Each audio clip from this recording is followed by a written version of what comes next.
और बड़ी खबर आपको बता दें कि 200 करोड़ की महाठगी के मामले में फिल्म अभिनेत्री जैकलीन फर्नांडिस से आज एक बार फिर से पूछताछ होगी। दिल्ली पुलिस की आर्थिक अपराध शाखा ने एक बार फिर से जैकलीन को पूछताछ के लिए तलब किया है। इससे पहले आपको बता दें 14 सितंबर को भी जैकलीन से पूछताछ हुई थी। आज एक बार फिर से 11 बजे जैकलीन को ईओडब्ल्यू दफ्तर में पेश होना है। माना यही जा रहा है कि सवालों की फहरिस्त लंबी है, कई सवाल ऐसे हैं जिनमें विरोधाभास है। इससे पहले आपको बता दें पिंकी ईरानी और जैकलीन फर्नांडिस को आमने सामने बिठाकर पूछताछ हुई है। तो 200 करोड़ की महाठगी के मामले में जैकलीन फर्नांडिस की मुश्किलें कम होती नजर नहीं आ रही हैं। दिल्ली पुलिस ने आज एक बार फिर से जैकलीन फर्नांडिस को पूछताछ के लिए तलब किया है। इससे पहले आपको बता दें कि 14 सितंबर को भी जैकलीन से सवाल जवाब किए गए थे। सुकेश चंद्रशेखर से जुड़ा मामला जैकलीन के लिए गले की फांस बनता जा रहा है। दिल्ली पुलिस ने भी इस मामले में अपनी जांच का दायरा बढ़ा दिया। जैकलीन से 5 दिन में दूसरी बार पूछताछ होने जा रही है। इससे पहले 14 सितंबर को दिल्ली पुलिस की टीम ने पूछताछ की थी। दावा ये भी किया जा रहा है कि इस बार जैकलीन का सामना उनकी ड्रेस डिजाइनर लिपाक्षी से करवाया जाएगा। आर्थिक अपराध शाखा की टीम दोनों को आमने सामने बैठाकर पूछताछ कर सकती है। यानी साफ है कि इस केस से जुड़े एक एक तार को खोलने की तैयारी की जा रही है। दिल्ली पुलिस की आर्थिक अपराध शाखा की टीम को उम्मीद है कि आमने सामने बैठाकर होने वाली पूछताछ के दौरान लिपाक्षी जैकलीन और सुकेश चंद्रशेखर से जुड़े कई राज खोल सकती हैं। सूत्रों के हवाले से ये भी दावा किया जा रहा है कि सुकेश चंद्रशेखर ने लिपाक्षी को जैकलीन की ड्रेस बनाने के लिए पैसे दिए थे।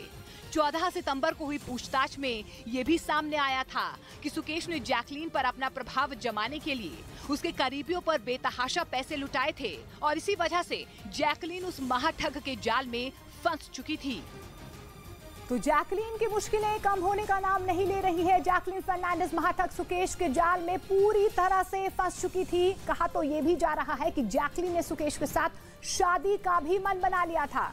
जैकलीन पर अपना प्रभाव जताने के लिए उसके करीबियों पर खर्च किए गए थे पैसे। जी हां, आपको बता दें कि सुकेश उसको तो गिफ्ट देता ही था, उनके करीबियों को भी गिफ्ट देता था। सुकेश ने जैकलीन एज को भी गिफ्ट पा रही एक मोटरसाइकिल जो है उसके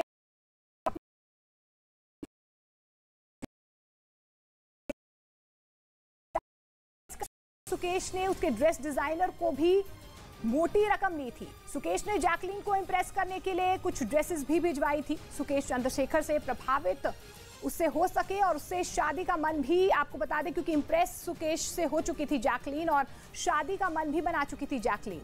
जैकलीन ने अपने कुछ दोस्तों को यह भी कहा था कि मुझे मेरा ड्रीम मैन मिल गया है। इस बीच आपको बता दें कि लंदन में अब से कुछ ही देर में महारानी एलिजाबेथ द्वितीय का अंतिम संस्कार किया जाएगा, जिसमें देश और विदेश के लोग बड़ी संख्या में शामिल होंगे। महारानी एलिजाबेथ को वहां के वेस्टमिंस्टर एबी में दफनाया जाएगा, जो कि 753 साल पुराना एक गिरजाघर है जिसमें शाही परिवारों के सदस्यों की शादी होती आई है और इसी चर्च में उन्हें दफनाया भी जाता है। इसी कड़ी में ब्रिटेन पर सबसे लंबे अरसे तक राज करने वाली महारानी एलिजाबेथ द्वितीय को भी यहाँ दफनाया जाएगा। महारानी के अंतिम संस्कार के सभी रीति रिवाज उनके बेटे किंग चार्ल्स III और परिवार के दूसरे सदस्य निभाएंगे, जिसके बाद ब्रिटेन में घोषित 10 दिन का राष्ट्रीय शोक खत्म हो जाएगा। बताया जा रहा है कि महारानी एलिजाबेथ द्वितीय के अंतिम संस्कार में 2000 मेहमान मौजूद होंगे, जिनमें अमेरिकी राष्ट्रपति जो बाइडेन समेत भारतीय राष्ट्रपति द्रौपदी मुर्मू भी शामिल हैं। महारानी के ताबूत को लंदन के बर्मिंघम पैलेस के पास वेलिंगटन आर्क तक ले जाया जाएगा, जिसमें उनके बेटे किंग चार्ल्स III और राजघराने के बाकी सदस्य पीछे चलेंगे। वेस्टमिंस्टर हॉल से शुरू होने वाली महारानी की अंतिम यात्रा वेस्टमिंस्टर आबे चर्च पर आकर खत्म होगी, जहां उन्हें दफना दिया जाएगा। ये सब देश और दुनिया के करोड़ों लोग लाइव देख सकेंगे। उधर रूस के ओम्स शहर से डरा देने वाली एक तस्वीर सामने आई है। वहां पर सर्कस में हवा में लटकी एक कलाकार अचानक नीचे गिर गई। बताया गया कि इस हादसे में उसे गंभीर चोटें आई हैं।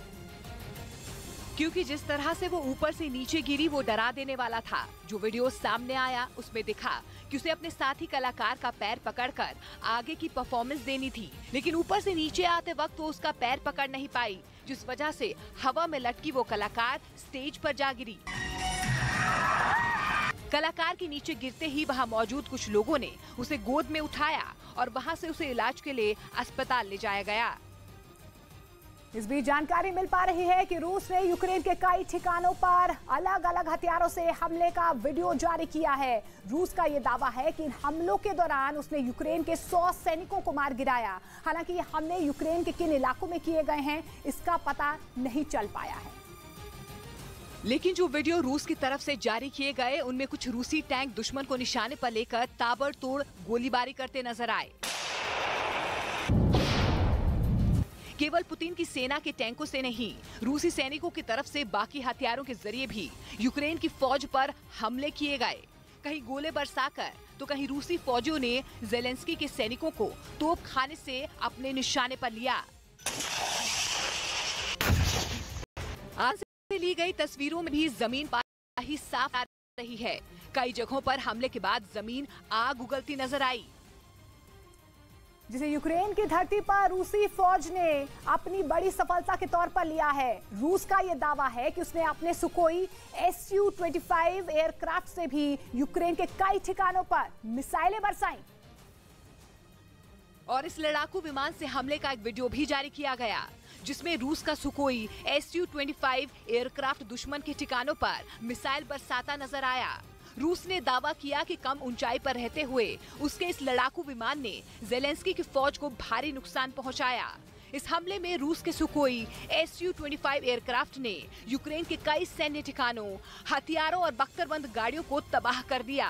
यूक्रेन की सेना को इतनी बड़ी मात्रा में नुकसान पहुंचाने के बाद रूस की तरफ से जारी वीडियो में इस लड़ाकू विमान को सुरक्षित लैंड होते भी दिखाया गया।